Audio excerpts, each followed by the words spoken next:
여러분 안녕하십니까? 디지털로 표현되는 모든 것을 알아보는 인포맥스D, 저는 오진석입니다. 안녕하세요, 이인복입니다. 네, 안녕하세요. 안녕하세요.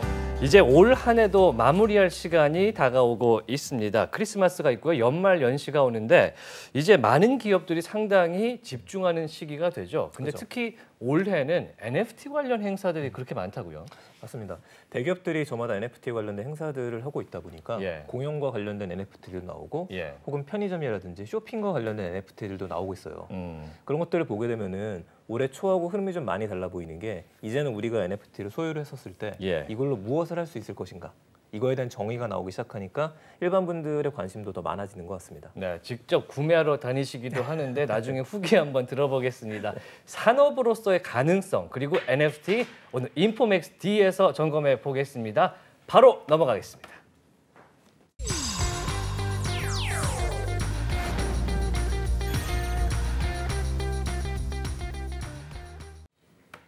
네, 차고 넘치는 정보의 홍수 속에서 균형 잡힌 전문가의 인사이트 만나보겠습니다. 인포맥스 인사이트인데요.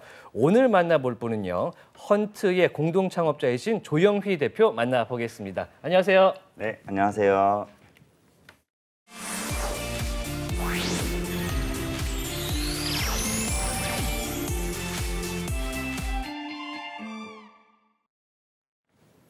네, 최근에 각종 사건 사고로 인해서 가상자산 시장이 이제 침체에 접어들었는데요. NFT 시장은요, 메타버스를 넘어서 각종 분야로 빠르게 확장되고 있습니다. 오늘 인포맥스D에서는 산업으로서의 NFT 가치에 대해서 이야기 나눠보겠습니다. 네, 오늘 조영휘 대표와 함께 이야기 나눠볼 텐데, 먼저 대표님이 생각하시는 NFT에 대한 정의 한마디로 부탁드리겠습니다. 네, 한마디로 표현하자면 이제 디지털 자산에 유니크한 소유권을 부여하는 토큰이라고 저는 정의를 유니크한 소유권을 부여한 토큰. 네. 네, 그리고 NFT 시장에서 지금 일반 코인과 비교를 하시는 분들이 상당히 많은데 일반 코인과 NFT는 뭐가 다릅니까? 네, 사실 제가 토큰이라고 말씀드렸잖아요. 일반적으로 사람들이 생각하는 이제 비트코인과 같은 그런 펀저블 토큰들. 그리고 NFT는 또 논 펀저블 토큰, 둘 다 똑같은 토큰인데 굳이 사람들은 구분을 해서 이제 이해를 하고 있죠. 근데 이제 펀저블 토큰은 그냥 쉽게 얘기해서 돈처럼 쓰는 그런 이제 통화 같은 개념이라면, 이제 NFT는 아까 유니크한 소유권을 부여한다고 했잖아요. 그래서 어떤 단 하나의 아이템을 증명한다든지 또는 어떤 디지털 자산을 단 하나의 토큰과 연결시킨다든지 이런 식으로 사용하는 이제 수단이 좀 다른 그런 이제 토큰으로 이해를 해주시면 될 것 같아요.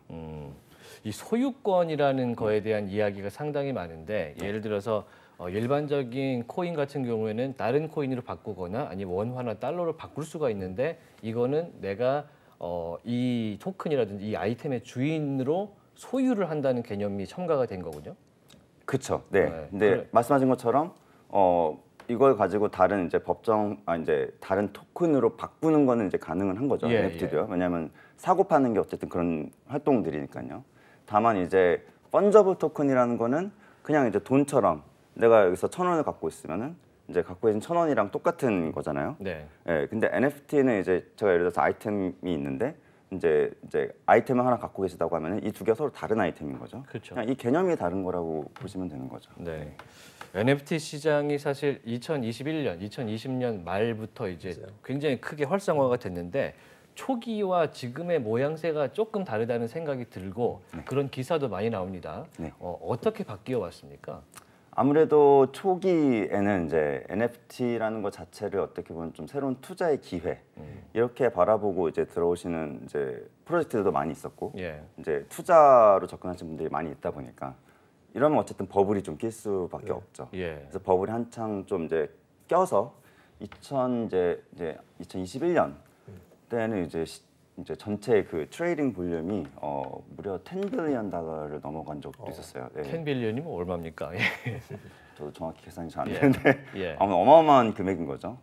그렇다가 지금 이제 좀 많이 이렇게 빠져가지고 지금은 이제 투자로서의 기회보다는 사람들이 여기서 과연 NFT로 우리가 도대체 뭘 할 수 있을까? 이거에 좀 더 집중을 하면서 또 프로젝트들도 그런 걸 집중하는 프로젝트들이 많이 생기고 있는 그런 단계라고 보시면 돼요. 네, 처음에는 이제 그냥 소유권이라는 컨셉 때문에 내가 갖는 거에 즐거움을 갖다가 이제는 뭔가 내가 갖게 되는 혜택에 좀 더 집중을 하는 시기가 된 것 같은데, 그러다 보니까 이제 기업들이 방금 말씀드린 혜택 같은 거를 제공하는 수단으로서 NFT를 상당히 많이 활용하고 있습니다.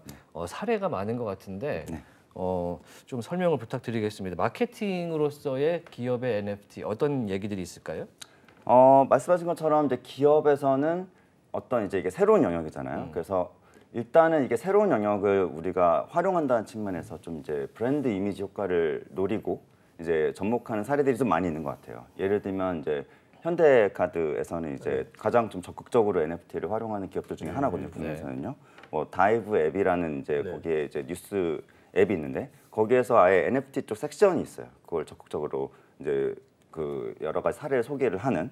그리고 이제 이제 신세계 쪽에서 나오는 이제 푸빌라 NFT라든지 그리고 또 롯데 쪽에서 나오는 벨리곰 NFT 이거는 이제 아예 이제 기업 차원에서 NFT 콜렉션을 하나 만들어서 이제 사람들을 이제 거기에 커뮤니티로 이제 포섭을 하고 그다음에 신세계 쪽에서 제공하는 다양한 혜택들을 거기다 연결시키는 뭐 이런 이제 접근 방식도 지금 나오고 있죠. 근데 아직까지는 말씀드린 것처럼 어떤 이제 브랜드 이미지를 좀 이제 약간 좀 더 새롭게 만들기 위한 수단으로 좀 접근하는 경향들이 있고요. 그리고 또 더 나아가서는 어떤 이제 과연 이쪽에서 우리가 어떤 미래의 그러니까 비즈니스 모델을 창출할 수 있는 기회를 가질 수 있을지 없을지를 테스팅하는 단계 이렇게 좀 보시면 될 것 같아요. 그러니까 기업의 NFT는 이제 크게 세 가지 정도로 보셔도 되는데 하나는 자체적으로 이제 발행하는 것들이 있어요. 말씀하시는 대로 푸빌라라든지 벨리곰이라든지 뭐 1만 개 아니면 1,000개 정도씩의 NFT를 만들어서 사고 팔기 만드는 멤버십을 유지하는 게 한 가지가 있고 두 번째는 거래소를 만들어서 적극적으로 뛰어드는 경우들도 있습니다. 아예 거래소로? NFT 거래소를 만들고 그거를 후원을 하고 대표적으로 현대카드라든지 아니면 효성그룹에서 메타갤럭시라든지 이런 것들을 만든 사례들이 있고 마지막은 마케팅 사례가 있어요. 마케팅 사례는 이제 브랜드 제고죠. 우리가 새로운 앱을 런칭을 했거나 새로운 서비스를 런칭했는데 이거를 사용하게 되면은 NFT를 주겠다. 그래서 이벤트 용도로 해서 환기를 시키는 정도가 있어서 한 세 가지 정도가 지금 구체화돼 있어요. 지금 말씀하신 뭐 현대카드라든지 뭐 푸빌라라든지 이런 것들을 보면은 뭐 호텔 아니면은 공연, 뭐 콘서트 티켓 이런 쪽으로 뭔가 실물을 제공하는 쪽에서 유틸리티성을 갖게 되는데 효율성을 갖게 되는데 그럼 사실 이게 NFT를 굳이 해야 되느냐 이런 질문으로 갈 수밖에 없거든요. 자체적인 쿠폰이나 이런 거를 제공할 수 있는데 왜 NFT를 선택했다고 생각하세요? 뭐 솔직하게 말씀드리면 아까 제가 언급했던 어떤 브랜드 이미지 이쪽에 목표가 좀 있겠죠. 이거를 이제 일반적으로 그냥 쿠폰으로 발행을 하면 관심을 한 요 정도 받을 거를 NFT로 발행을 하면 어쨌든 세간에 좀 주목을 끌어들인 효과가 하나 있겠죠. 근데 이제 더 중요한 시도는 제가 보기엔 기존에 저희가 바라보던 어떤 이제 소비자라는 집단 이거를 이제 이게 웹3라는 어떤 플랫폼 위로 올리면서 자꾸 언번들링을 하는 시도의 일환인 것 같아요. 언번들링이라면 뭐 어떤 얘기인가요? 그러니까 소비자들 그룹을 계속 나누는 거죠. 예를 들어서 예전에는 그냥 어떤 특정 재화를 구매하는 사람들만을 소비자로 봤다면 이제 이 기업이라는 어떤 특정 생태계 안에서 이러이러한 활동들을 한 사람들을 나름 이제 언번들링 시켜서 여기에다가 NFT를 붙이는 어떤 시도 이걸로 이해를 하면은 이제 기업들이 여기에 왜 뛰어드는지가 좀 더 보이거든요.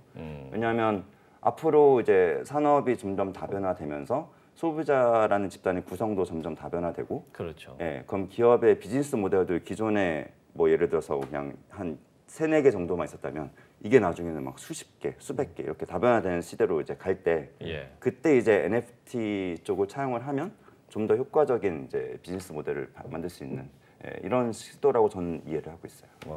그 언번딩이란 말이 조금 헷갈릴 수 있어서 얘기를 드리면은 기존엔 A라고 하는 회사에 저희가 고객들이라고 한다면 모두 다 그 회사의 서비스만 이용을 하는데 세분화시킬 수가 있는 거죠. 저는 이 회사에서는 이제 테크 부분만 좋아서 사용할 수 있는 사람들도 있고, 혹은 백화점이라고 한다면 여기에 커피가 맛있어서 갈 수 있는 사람들도 있고, 그 각각의 것들을 나눌 수 있고, 그거를 앞으로 세분화시키기 위함인데, 근데 이제 멤버십에 리스크가 있을 수밖에 없는 것 같아요. 보통 우리가 멤버십을 그냥 주면 되거든요. 그렇죠. 근데 굳이 NFT로 주니까 그 중에 하나는 좀 힙한 문화. 우리가 이거를 NFT를 보유를 했다. 그래서 MZ 세대한테 어필하는 게 있을 수 있을 것 같기는 해요. 근데 말씀하셨던 대로 그래도 멤버십을 주면 되는 건데 여기에 대한 비난은 면치는 못할 것 같아요. 혹시 그쪽 부분은 좀 어떻게 보고 계세요? 저도 개인적으로 좀 이제 우려를 하는 부분인데요.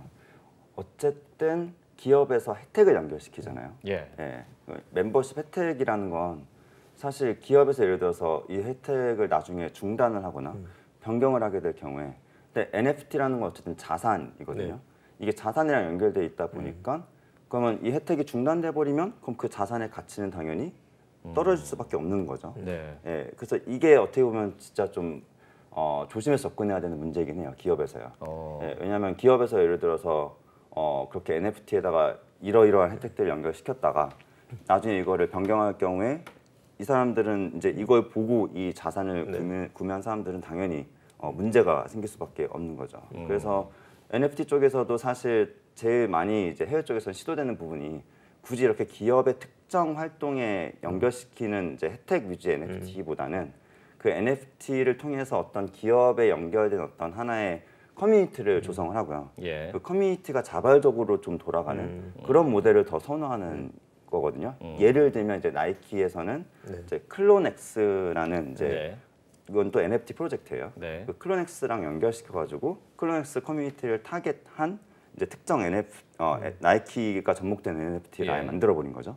예, 그건 어떻게 보면 일종의 나이키를 이제 좋아하는 그 클론엑스의 이제 커뮤니티 일원을 만드는 거죠. 예. 이런 시도가 어떻게 보면 좀 더 장기적으로 봤을 때는 더 안정성이 있다라고 저는 개인적으로 생각을 하고 있어요. 그쪽은 리스크는 있을 거 똑같은 게 그 말씀하신 부분 그거거든요. 그 한 회사에서 NFT를 구매했었을 때 뭐 한 달에 커피 3잔을 무료로 주겠다라고 이야기해서 사람들이 구매를 했었는데 나중에 정책이 변경되는 거죠. 우린 3잔은 못 줄 것 같고 2잔만 줄게. 근데 이렇게 했었을 때 정책이 변경되면 그거에 대해서 개개인들 구매자들은 이제 화를 낼 수는 있는데 해결할 수 있는 방법은 없거든요. 근데 원래 NFT에 대한 의미나 이제 비트코인이나 블록체인에 대한 얘기라면 이것도 탈중앙화가 되어져 있어야 되고 우리가 스마트 컨트랙트로 묶여 있어서 강제 계약이 돼야 되는데 그건 아니잖아요. 근데 말씀하셨던 클론엑스 같은 경우에도 그쪽의 커뮤니티가 그런 식으로 운영되지는 않을 것 같은데 그건 어떻게 얘기를 하시는 건지 모르겠습니다. 일단 클론엑스의 이제 어떤 그 NFT를 활용한 이제 나이키의 이제 디지털 어셋 자산이 나온 거잖아요. 이거는 사실 뭐 물론 기술적으로는 또 IPFS라는 어떤 이제 또 기술적인 내용이 있는데 그래서 중앙 주체에서 이거를 나중에 변경도 가능은 하지만 일단은 이게 NFT로 등재가 된 어쨌든 디지털 자산인 거죠. 예. 근데 아까 말씀하신 커피 2잔, 커피 3잔 이거는 그냥 기업의 약관이잖아요. 언제든지 변경 가능한. 그래서 성격이 그래서 좀 다른 것 같아요. 그래서 그러니까 블록체인 방식에 확실하게 규정으로 적어놓느냐, 강제 규약을 해놓느냐 아니냐의 차이가 될 수 있겠네요. 우리나라 대기업 기준에서 NFT의 이제 활용이 약간 그 통신사 멤버십 같은 느낌으로 되고 있기 때문에 혜택이 강제로 변경될 때 아직은 소비자들이 대응할 방법은 없는 상황이군요. 네, 그렇습니다. 네, 그게 좀 바뀌어야 될 것 같습니다. 그럼 이제 기업들 입장에서 솔직히 NFT라는 걸 활용했을 때 시장성이 좀 있다고 판단을 하고 있습니까? 아직까지는 시장성을 보고 들어오는 기업들 많지는 않은 것 같아요. 이제 아까 말씀드린 것처럼 어떤 우리가 이런 새로운 걸 한다라는 거에 대한 어떤 이미지 효과 이게 일단은 제일 큰 것 같고요. 그리고 두 번째는 앞으로 이제 그런 이제 소비자의 구조도 바뀌고 또 웹3 쪽이 좀 더 커지면서 과연 우리가 여기서 어떤 이제 사업 모델들을 만들 수 있을지를 좀 연구하는 단계. 약간 이런 단계라고 보시면 될 것 같고요. 아직까지 여기서 직접적으로 어떤 수익을 얻겠다 이렇게 접근하는 이제 기업들은 많지는 않죠. 앞서 말씀해주신 것처럼 이제 NFT를 무작위로 대중에게 이제 배포하는 것보다는 특정 타겟팅 세대군을 구분해서 이 아까 말씀 주신 그거를 해서 언번들링을 해서 미래의 특정 타겟팅을 갖고 가겠다 이런 목적이 좀 있는 거군요.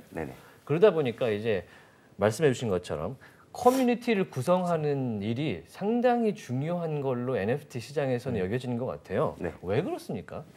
이게 커뮤니티의 본질이랑 NFT의 속성이랑 되게 잘 어울리기 때문이라고 저는 보거든요. 그러니까 커뮤니티의 본질이라 하면 사실 내가 어떤 특정 그룹의 일원이 된다라는 거를 하나가 있어야 되고요. 그다음에 두 번째는 일원이 됐었을 때 내가 어떤 금전적 또는 비금전적인 혜택들을 얻을 수가 있는지 이 두 개가 저는 개인적으로 봤을 때 커뮤니티의 본질이라고 생각을 해요. NFT의 속성이 이거와 정말 잘 연결되는 거죠. NFT는 역시 마찬가지로 어떤 이제 소유권을 이제 증명을 해주는 기술이잖아요. 그러면 내가 이 커뮤니티의 일원이 된다라는 거를 블록체인 상에서 아예 증명이 되는 이게 하나가 있고, 그다음에 그랬을 때 아까 이제 대표님께서 말씀하신 이제 어떤 혜택들을 얻을 수 있는지를 아예 이제 스마트 컨트롤을 통해서 구현을 할 수도 있는 이 두 가지 속성이 정말 잘 연결되어 있기 때문이라고 저는 보고 있어요. NFT를 발행하는 회사들이 상당히 많은데 보통 다 당연하게도 커뮤니티를 좀 키우겠다라는 목표를 갖고 있겠죠. 어떤 식으로 이거를 좀 키우게 됩니까? 일단은 이제 NFT의 어떤 소유를 통해서 모아진 사람들, 이제 그 사람들을 중심으로 이제 커뮤니티를 구축을 하죠. 근데 이제 그 NFT를 소유한 사람들은 일종의 어떤 되게 특별한 멤버십이라는 좀 이제 인식을 하고 있는 것 같아요. 내가 이제 굳이 뭐 그냥 일반적인 멤버십 카드를 발급받아서 들어온 멤버가 아니라 어떤 NFT라는 되게 새로운 거를 통해서 이 커뮤니티에 들어온 거라는 것 자체가 좀 새롭잖아요. 이제 그분들은 그러면 이제 어떻게 보면은 관여도가 좀 더 높아지는 효과가 있는 거죠. 그 기업 입장에서는. 멤버십 카드를 발행했을 때보다는. 그래서 이런 차원에서 그분들을 중심으로 어떤 이제 새로운 활동들을 자꾸 이제 거기다가 얹히고 그러면서 이제 기업이 좀 그런 자기들의 특정 서포터를 좀 더 늘려나가는 방식. 이거는 굉장히 저는 괜찮은 접근이라고 생각을 하고 있어요. 우리가 웹2 기업과 웹3 기업을 이야기를 많이 하는데 사실 커뮤니티는 웹2 기업들한테도 제일 중요했었던 게 그 샤오미한테는 이제 미팬이라고 하는 커뮤니티의 그룹 정말 열광적인 팬들이 있고 애플 역시도 애플 팬들이 있죠. 테슬라도 그렇고요. 그렇죠. 삼성 같은 경우 삼성 커뮤니티에 있는 팬들이 있고 그걸 무시하지 못하거든요. 근데 지금까지는 그들의 의견을 들어주는 역할이고 가끔 반영이 됐다라고 한다면 이제 웹3의 핵심이 지금 커뮤니티 본질 말씀하신 거하고 똑같습니다. 참여했으면 정당한 보상을 하게 해주는 것들인데 지금까지 웹2에서 이제 보상이라는 부분이 좀 빠져 있었던 거예요. 근데 이런 것들이 이제 조금씩 스타트업을 기준으로 해서 참여랑 보상 구조가 나오다 보니까 그럼 대기업들도 이걸 준비를 해야 되는데 어떻게 할 것이냐 이 고민이 나왔고 NFT가 이제 2022년에 퍼지기 시작했던 거죠. 2023년 웹3를 준비를 하면서 대표적으로 스타벅스에서 이제 런칭하게 된 오디세이라든지 나이키에서 나 스위시라고는 웹3 커뮤니티를 만들기 때문에 그래서 우리나라에 있는 기업들도 앞으로 내년에 어떻게 될지 모르니 미리미리 준비를 하고 있다. 그렇게 해서 커뮤니티를 키우고 있는 것 같습니다. 커뮤니티의 중요성은 웹3 시대에는 정말로 중요할 것일 거라는 생각이 드는데 이제 저는 여기서 궁금한 게 근데 이제 보통 NFT를 구매하시는 분들은 뭐 커뮤니티를 통한 뭐 소속감이라든지 혜택도 혜택인데 그렇죠. 그 NFT 자체의 가치 상승을 좀 더 원하는 사람들이 많을 것 같아요. 그럼 커뮤니티의 결속력이 좀 떨어지지 않나 싶은 생각도 드는데요. 어떻습니까? 이제 말씀하신 것처럼 이제 처음에는 이제 우리가 이런 목표를 통해서 출범을 했다 하지만 거기에 예를 들어 사람들이 많아지고 참여자들이 이제 점점 이제 버즈가 생기면서 이거 새로운 투자의 기회 아니야? 라고 접근하는 사람들이 같이 합류를 할 경우에 말씀하신 문제가 발생할 수밖에 없죠. 이 커뮤니티의 본질은 도대체 뭐냐? 근데 이제 어쨌든 커뮤니티라는 거는 본질은 특정 멤버가 돼서 혜택을 얻는 거 이거잖아요. 그런 차원에서 봤을 때는 이게 많은 사람들이 여기에 점점 참여를 하면 할수록 그런 버즈는 당연히 들어올 수밖에 없는 거지만 어쨌든 그 본질은 잃지 않고 계속 성장을 하는 그런 커뮤니티 프로젝트들 그런 프로젝트들은 잘 될 수밖에 없을 것 같아요. 그러니까 잘 된다는 기준이 이제 뭐 돈을 많이 번다 이게 당연히 아니고요. 그 커뮤니티의 본질을 계속 유지를 하면서 이제 일원들이 많아지는 게 잘 되는 거죠. 이제 저희가 이제 직접 이제 서비스하고 있는 툴이 있어요. 딕셀 클럽이라는 툴인데 이건 이제 누구나 NFT를 이제 노코딩 방식으로 프로젝트를 런칭할 수 있게 도와주는 툴이에요. 여기에서 이제 많은 커뮤니티 프로젝트들이 만들어지고 있거든요. 그렇죠. 근데 거기에서 보면 처음에 예를 들어서 뭐 이제 토끼런이라는 또 프로젝트가 하나 있어요. 그거는 이제 운동을 좋아하는 사람들이 모인 커뮤니티고 그럼 한 달 동안 목표를 잡아가지고 내가 이러이러한 활동을 운동을 해서 나중에 완주자들끼리 모여서 막 오마카세를 같이 먹으러 가자 뭐 이런 되게 재미난 컨셉인 거죠. 그러니까 운동과 음식이 결합된 그런 모임을 NFT로 발행을 하는군요. 그렇죠. 여기에 이제 일원들이 처음에 이런 목적을 가지고 이제 들어오는 거잖아요. 근데 만약에 이게 토끼런이라는 프로젝트가 정말 커져요. 그러면 이걸 또 투자 목적으로 들어오는 사람들이 있을 수도 있겠죠.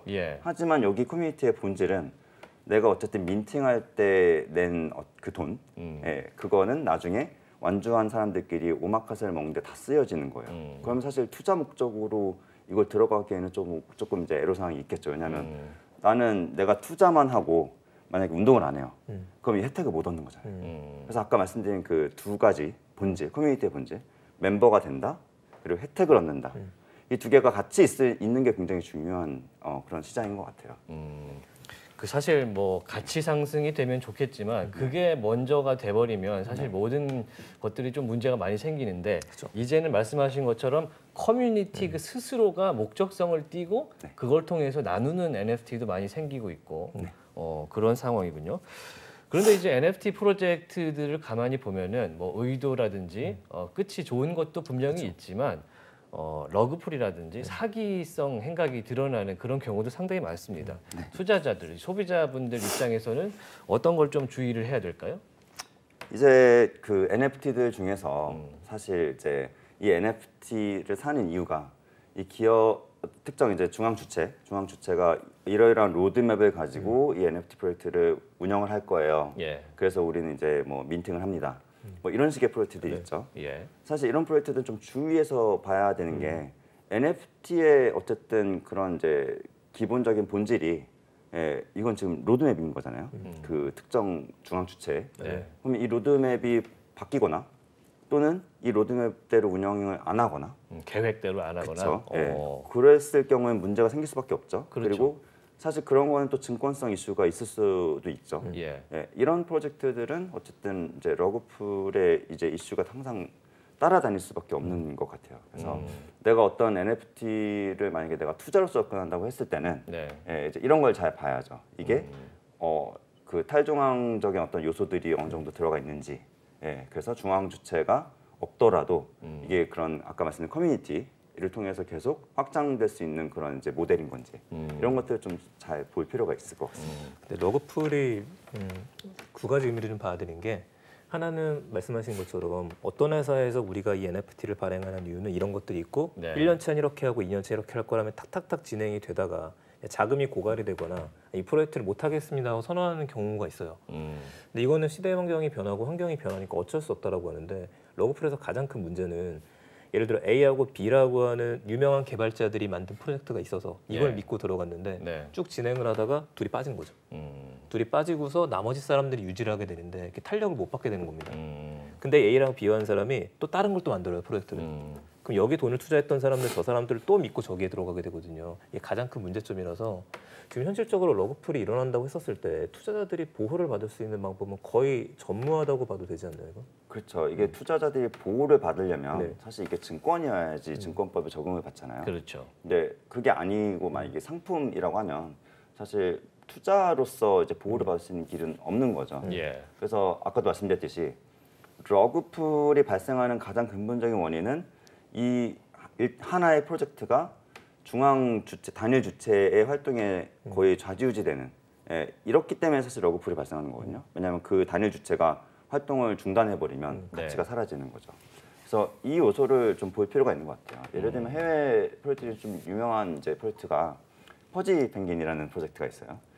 그거는 이제 그 프로젝트 파운더들이 좀 어떤 이슈가 생겨가지고 커뮤니티에서 아예 그런 어떤 다오라는 프로세스를 통해서 그 중앙 주체를 물러나게 하고 커뮤니티가 직접 이제 이걸 운영하겠다. 투표를 통해서 물러나겠다는 그렇죠. 거죠. 뭐 그런 식의 사례도 지금 생기고 있는 거죠. 이런 거는 이제 아주 좋은 사례가 되죠. 왜냐하면 어쨌든 단일 주체보다는 이제 거기에 이제 이미 커뮤니티 멤버가 된 사람들의 어떤 활동에 이제 의해서 좌지우지가 되는 구조로 바뀌는 거잖아요. 이게 저는 굉장히 중요한 요소라고 생각합니다. 그런 사례들도 많이 나오고 있군요. 사실 들어보면 이제 2017년도에 ICO 같은 생각이 드는데 규제를 통해서 해결을 한 그런 방법이 있었잖아요. 그래서 지금 NFT 쪽의 분야 규제도 상당히 필요하다고 보고 있는데 어떤 방향성으로 흘러가면 좋겠다고 생각하십니까? 개인적으로는 사실 여기에 꼭 규제가 반드시 있어야만 되는 시장이다.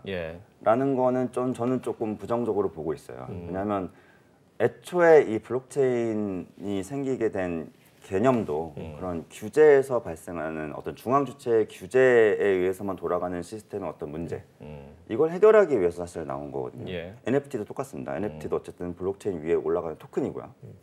근데 이거를 반드시 규제가 있어야지만 성장할 수 있다? 이거는 약간 본질이 바뀌어지는 것 같아요. 그래서 아까도 말씀드렸듯이 물론 규제가 필요는 할 수 있죠. 다만 그런 어떤 특정 NFT 프로젝트가 증권성 이슈가 있을 경우에는 당연히 증권법의 규제를 받아야 되겠죠. 하지만 이게 어쨌든 증권이 아니라 어떤 유틸리티를 갖고 있는 NFT 프로젝트예요. 그러면 아까 말씀드린 것처럼 이게 어떻게 하면 탈중앙적으로 계속 돌아갈 수 있는 프로젝트인지 이게 더 중요한 요소이지 법 규제가 필요하다? 이거는 이제 좀 부차적인 요소가 될 수 있죠. 많은 NFT가 있기 때문에 분류 작업이 선행되어야 된다는 말씀이신데, 자 마지막으로 이제 이 크립토 윈터에서 어떻게 나갈 것인지 향후 전망을 짧게 한번 들어보겠습니다. 이 향후 전망 굉장히 조심스러운 거잖아요. 예, 그렇죠. 예, 사실 이제 가격적인 측면을 떠나서 이제 저는 이제 2017년도부터 이쪽 이제 크립토 쪽 업계에서 일을 했었는데, 그래서 지금까지 크립토 인터를 2번을 겪어본 거죠. 2018년도에 한번 겪었었어요. 그때. 그때는 저희 회사도 되게 어려움 많이 겪었었지만 이게 항상 크립토 인터가 되면은 시장에 관심이 꺼지면서 다들 이제 우리가 이걸로 과연 어떤 사업을 그러니까 비즈니스 모델을 발굴할 수 있을까? 어떤 걸 할 수 있을까? 이거에 좀 더 집중을 하는 사람들이 더 모이게 되는 것 같아요. 지금도 이제 저는 개인적으로 2번째 경험하고 있는 크립토 인터죠. 다시 또 그 시기가 왔는데 이번에는 정말 많은 참여자들이 생기고 있어요. 아까 이제 말씀드린 그런 이제 대기업들이 참여하는 것도 굉장히 고무적인 일이고요. 그리고 어떤 스타트업들도 계속 지금 단계에서 들어오시는 분들이 굉장히 많이 생기고 있거든요. 그래서 전망을 어떻게 하고 있다라기보다는 항상 이런 윈터 때 많은 사례들이 점점 쌓이면서 다시 다음에 어떤 좀 더 시장의 관심을 더 끌었을 때 파급력이 생기는 이걸 좀 더 보는 게 중요한 시각이지 않을까 생각합니다. 크립토 윈터 때 저변이 확대되고 있다 이런 생각이시군요. 네, 오늘 헌트의 조영휘 대표와 함께 이야기 나눠봤습니다. 말씀 고맙습니다. 네, 감사합니다. 네, 이어서 인포맥스팅 해시라운지 코너로 넘어가 보겠습니다. 크립토 시장의 다양한 이슈들을 4명의 남자들이 썰로 풀어드리는데요. 오늘도 굉장히 재밌는 이야기 준비되어 있습니다. 영상으로 만나보시죠.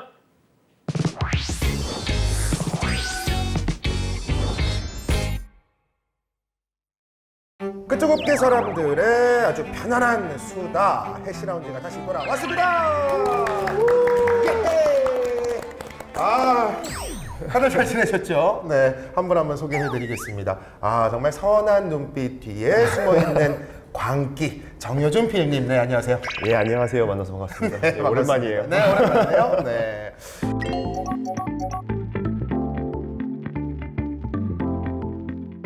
자, 그리고 가장 정상인인 줄 알았는데 어쩌면 가장 도라이일 수도 있는 바로 그 남자 백은주 기사님, 안녕하세요. 네, 안녕하세요. 네. 백은주입니다.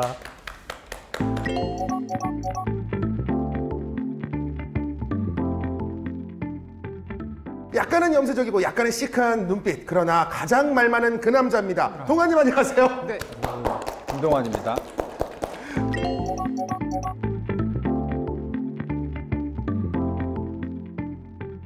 별일 없으시죠? 그냥 뭐 요즘에 네, 그럴 줄 알았습니다.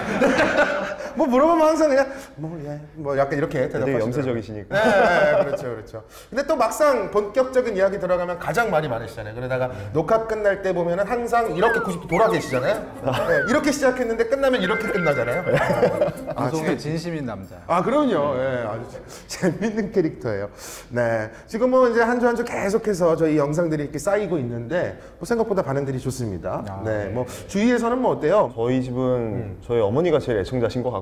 그래요? 그렇군요. 정작 이제 와이프는 그냥 조금 그냥 또 올라왔어? 이 정도 반응인 것 같아요. 그래요? 그렇군요. 어떠세요? 백 기사님은요?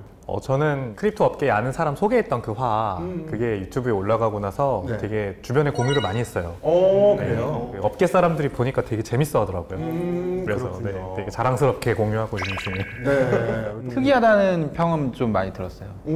이게 진짜 딴 데 없는 방송이다? 그런 얘기는 그렇죠. 들었습니다. 또 그만큼 정말 다양한 주제들, 다른 방송들에서는 그게 주제가 돼? 라는 정도까지 디테일한 부분까지 저희 들어가 버리기 때문에 그래서 항상 기대가 됩니다. 오면서도 오늘은 어떤 이야기들을 나눌지 되게 기대를 하면서 오게 되는 그런 방송이다. 이런 말씀을 좀 드리면서 그렇다면 오늘의 주제 들어보고 또 이야기를 본격적으로 보따리를 막 풀어봐야겠죠. 오늘 주제 뭡니까? 네, 오늘 해시라운지 주제는 당신이 잠든 사이에입니다. 당신이 잠든 사이에. 당신이 잠든 사이에. 이 주제를 던지신 의도는 코인은 사실 주식과 다르게 잠을 자지 않잖아요. 그렇죠. 24시간. 그러다 보니까 우리가 잠든 사이에 정말 수많은 일들이 벌어진다. 오르락내리락 뭐 이런 이야기들이 좀 아닐까 싶은데. 그렇죠. 사실 아침에 일어나서 깜짝 놀랄 일이 많은 게 또 요 코인 쪽 관련 시장 아니겠습니까? 그럼요. 예, 아침에 일어나면 무조건 거래소가 아니고 이제 디지털 자산이 여러 개 분산이 돼 있기 때문에 그 포트폴리오 어플이 있어요. 예, 뭐 코인게코 뭐 이런 게 있는데 열어서 일단 제 평가액을 확인하고 예, 그걸로 이제 아침을 시작을 합니다. 그래서 그날따라 이제 그 평가액에 따라서 기분이 조금 이제 시장이 좀 산뜻하거나 아니면 좀 우울하거나 이런 게 좀 갈리긴 하거든요. 그렇군요. 아침에 일어나자마자 네. 확인하면 내 그날의 기분이 결정돼 버리는 거예요. 예, 그렇죠. 네, 어쩔 수가 두 분도 없는. 그러세요? 요즘 가격이 많이 왔다 갔다 하는 코인이 요즘 있어요. 도지코인이 최근에 가격이 3-4배 막 올라가지고 아침에 일어나서 기분 좋은 분들이 많을 것 같습니다. 그렇죠. 도지코인은 근데 도지 얘기는. 지금 10월 달에 많이 오른 코인이 크게 두 가지인데 하나는 도지코인, 하나는 이제 마스크 네트워크라는 코인인데 두 개 다 이제 트위터 관련주예요. 그렇군요. 관련주라고 해야 되나? 관련 코인. 그러니까 주식의 테마 종목이 오른 거죠. 그래서 많이 그 두 개 사신 분들은 적어도 2배 이상 벌으셨을 거고, 재밌는 점이 요즘에 환율이 워낙 들쑥날쑥하니까 네, 맞아요. 이게 환율도 적용이 되거든요. 그래서 사실 이 까기 전에는 이게 플러스인지 마이너스인지 어제보다 얼마가 늘었는지 알기가 어렵습니다. 한국 거래소로 들여와야지 이제 정확한 평가액이 나오는데 이게 달러 기반으로 아마 이제 달러 기반으로 사셨던 분들은 그렇게 될 거고, 국내인 경우에는 원화 입력도 가능한데 어쨌든 많은 분들이 아마 비슷하지 않을까 요즘에. 일론 머스크가 그 강아지한테 트위터 티셔츠 입혀가지고 자기 트위터에 올려가지고 그것 때문에 개 관련된 코인은 다 올라갔더라고요. 근데 저는 하나도 안 가지고 있어요. 그래요? 네. 도지체인이라고 아시나요? 도지체인? 도지코인을 기반으로 한 블록체인이 또 나왔는데 그것도 엄청 올랐어요. 오른긴 오른 거니까 일단 기분 좋은 사람들이 많은 가운데 세 분은 그렇게 뭐 재밌는 일은 아닌 걸로 보면 되나요?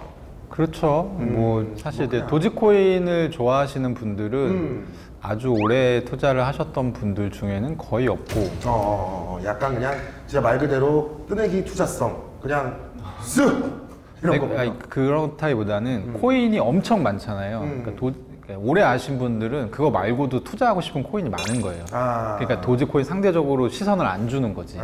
근데 이제 이번에 많이 오른 게 도지코인. 저희 회사 같은 경우에는 암호화폐를 이용해가지고 운용을 하거든요. 근데 운용을 할 때 그 새벽에 FOMC 결과, CPI 발표 이런 것들이 항상 미국에서 나오는 그런 것들이 굉장히 중요한 영향을 미쳐요. 그래서 저희가 뭐 잠을 못 자는 날도 있고 그 결과를 기다리고 이제 뭔가 전략을 취하느라고 보통 뭐 CPI가 또 안 좋게 나왔다 이러면은 시장이 확 떨어지잖아요. 또는 제롬 파월 그 페드 연준 의장이 좀 완화적인 발언을 했다 이러면 갑자기 주식시장이 막 올라가니까 코인 시장도 거의 같이 올라가거나 같이 떨어지거든요. 그래서 이제 그거에 따른 전략을 준비하고 또 세팅해 놓느라고 좀 새벽에 그렇게 잠 못 자는 경우가 있어요. 그렇군요. 그럼 진짜 이쪽 업계에 계시면은 아무래도 뭐 설령 퇴근을 해도, 그러니까 물리적인 퇴근을 해도 퇴근을 하지 않은 듯한 느낌이 많이 드실 것 같아요. 저 항상 뭐 어디 메타버스에서 살고 있다 이런 느낌을 받고 있죠. 이미 메타버스 속에서 살고 계시는 세분이군요. 광희의 메타버스죠, 그것도. 그렇죠. 그러니까 내 몸이 집은 왔지만 내 정신은 메타버스 속에 계속 있는 거죠.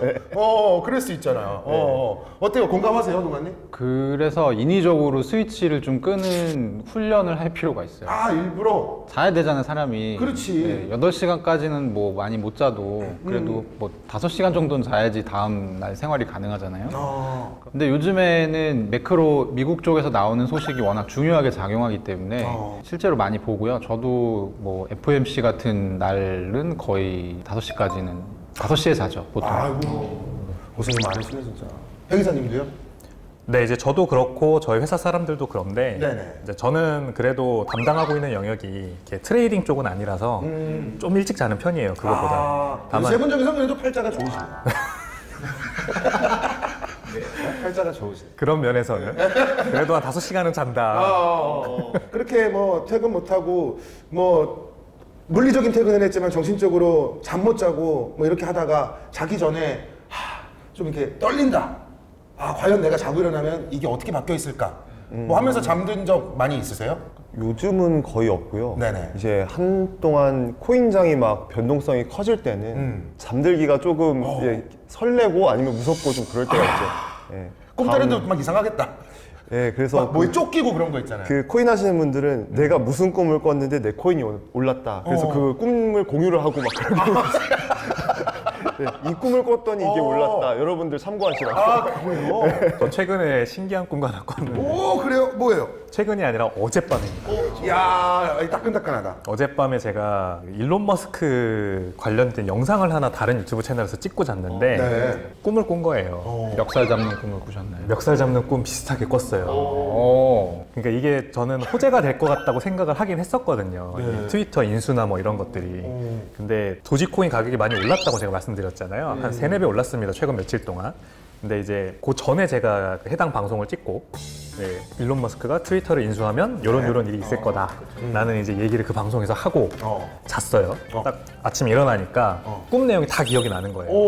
그럼 개꿈이 아니라는 거거든? 개꿈이 아니라는 거죠. 그렇죠. 그 테슬라 말고 또 일론 머스크가 스페이스X라는 기업을 하잖아요. 로켓 만드는 기업이지 않습니까? 저도 거기 가기 싫은데 그 로켓을 만드는 현장에 제가 있는 거예요. 꿈속에서. 그래서 사람들이 저를 막 로켓에 막 태워요. 그리고 나는 막 타기 싫어요. 사라는 거지 빨리. 우주에 가기 싫어 나는. 너무 힘들 것 같고 막. 하라는 거네. 사람들이 막 저를 계속 넣더라고요. 거기. 넣었어. 진짜 로켓을 타고 올라갔어요 하늘로. 와, 다가 깼어요. 그리고 도지코인이 진짜 그렇게 올라간 겁니다. 그러면 꿈꾸시면 좀 단톡방에 남겨주세요. 약간 그 신기가 좀 있으신 것 같은데? 근데 저는 도지코인이 없었어요. 그게 이제 문제죠. 그 꿈을 꿔가지고 막 지금 업비트 그 차트 보면은 계속 막 20% 30%씩 올라간 차트가 나와요. 근데 제가 그 꿈 꾸고 바로 샀으면 아마 한 2-3번은 먹을 수 있었을 텐데 저는 코인이 없었습니다. 아쉽네. 이게 보통 자고 일어나서 분명 엄청 생생했는데 한 10분 있으면 기억 안 나는 꿈들이 되게 많거든요. 개꿈이죠. 네, 소위 그런 것들을 개꿈이라고 이야기들을 많이 이것도 하는데. 개꿈이긴 한데. 그렇죠. 아 근데 재밌잖아, 신기하잖아. 그러니까요.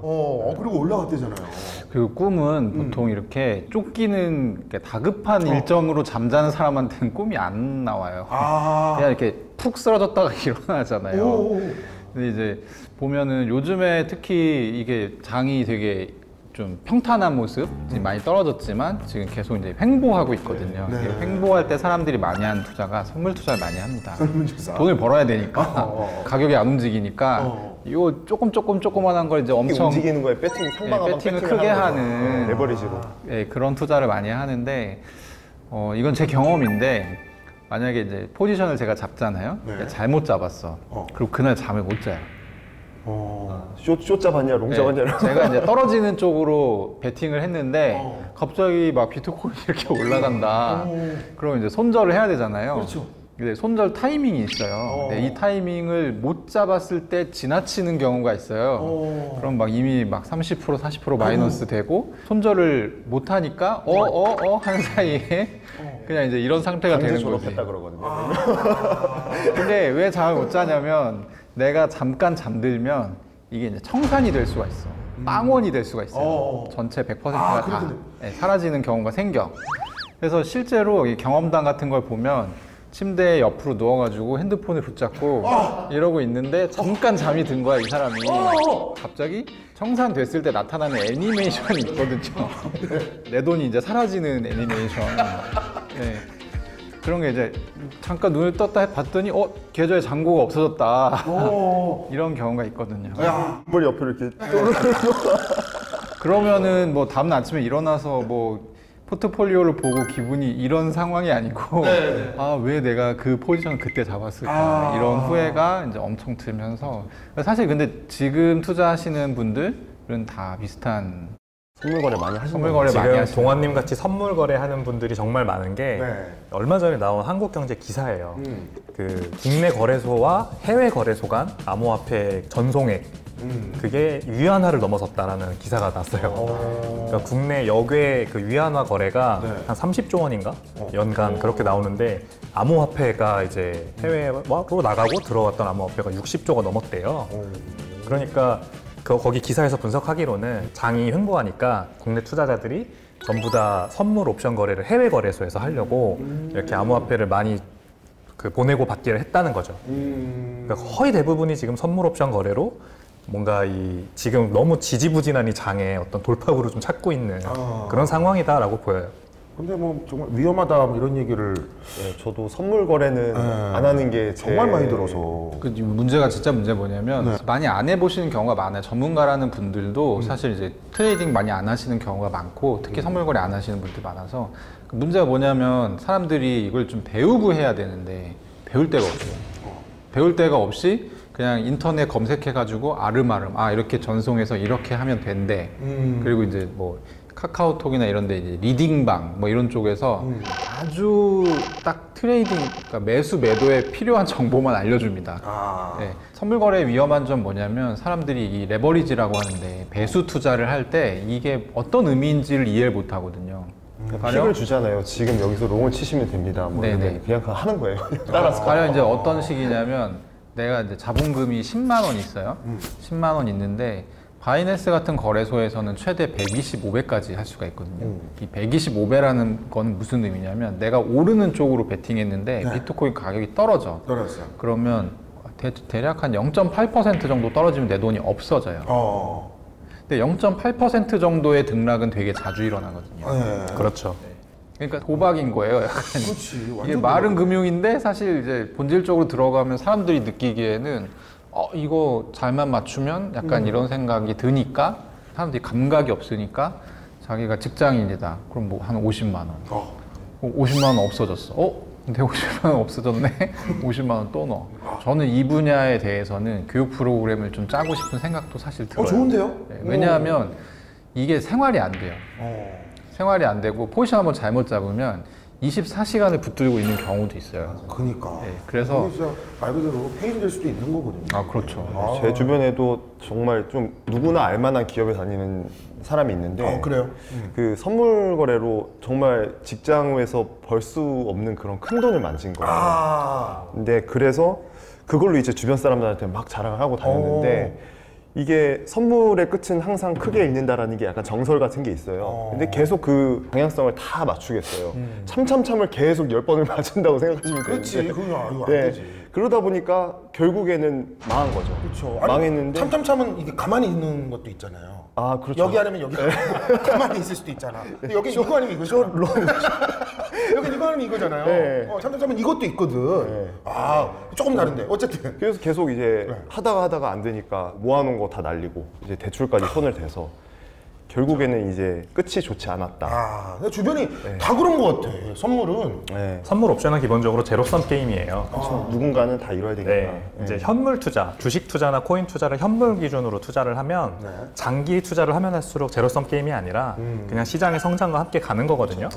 물론 이제 그것도 단기 투자, 단기 트레이딩을 하면 그것도 제로섬 게임이라 볼 수 있는데 선물 옵션은 장기든 단기든 그냥 무조건 제로섬입니다. 그러니까 이제 여기서 코인 투자하시는 분들의 이 습성을 좀 이해할 수가 있어요. 가령 보통 이제 코인 안 하시는 분들이 보기에 알트코인이 하루에 막 80%씩 오르고 저런 걸 어떻게 불안해서 투자를 해? 라고 하잖아요. 근데 선물 투자를 한 입장에서 보면 어쨌든 저 코인은 빵원이 안 되는 거예요. 영원히 안 되는 거야. 코인은 남아있는 거지. 그렇지. 그러니까 하는 거예요, 투자를. 별로 위험하다 생각 안 해요. 그러니까 상대적인 거야, 모든 게. 상패가 돼도 어떻게든 지갑을 다른 해외로 옮길 수가 있으니까 별로 상패도 그렇게 크게는 개의치 않는 것 같아요. 어쨌든 코인이 나오니까 막 알트코인 투자를 막 그렇게 하는 거죠. 근데 안 하시는 분들이 볼 때는 도저히 납득할 수 없는 야 저게 막 99% 떡락했대, 막 하락했대, 그럼 어떻게 해? 생각하잖아요. 그거 이제 어떻게 생각하냐면 실제로 알트코인 투자를 하시는 분들은 다시 100%까지 오를 수 있어 라고 생각해요. 제가 알트를 좀 들고 있거든요. 그래요? 네, 저도 저런 마음이에요. 사실 거의 10분의 1 토막 난 코인들이 엄청 많아요.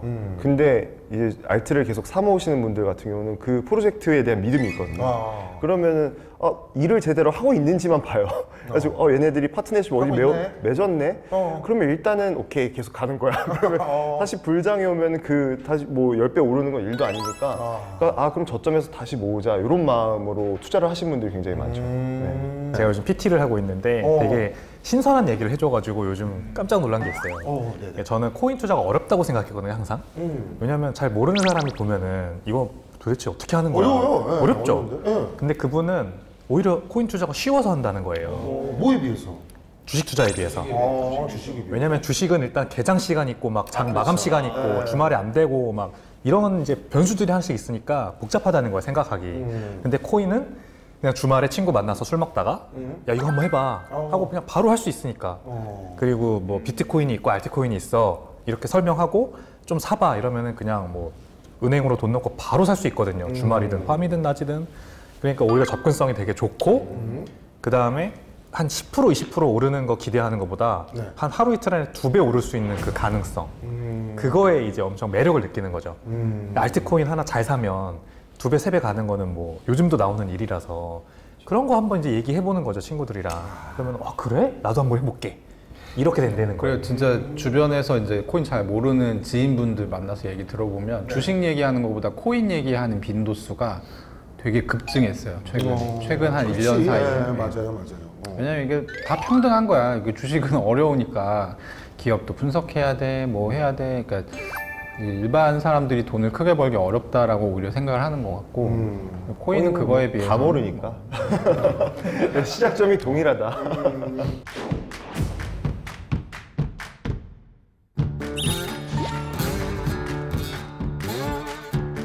연봉 1,300만 달러래요. 연봉의 절반을 비트코인으로 받겠다라는 선언을 했었거든요. 프리랜서들은 최근에 크립토 업계에서는 거의 원화를 안 써요. 다 이제 USDT나 가령 원고료를 지급한다든지 아니면 뭔가 용역비를 지급한다든지. 전국에 생방송되는 TV에 그게 잡힌 거예요. 엄마 나한테 비트코인 줘 이렇게 쓴 거예요. 그래서 그냥 보낸 거예요, 사람들이. 네, 인포맥스D 오늘 순서 모두 마무리하겠습니다. 저희는 다음 이 시간에 돌아오겠습니다. 함께해 주신 여러분 고맙습니다. 안녕.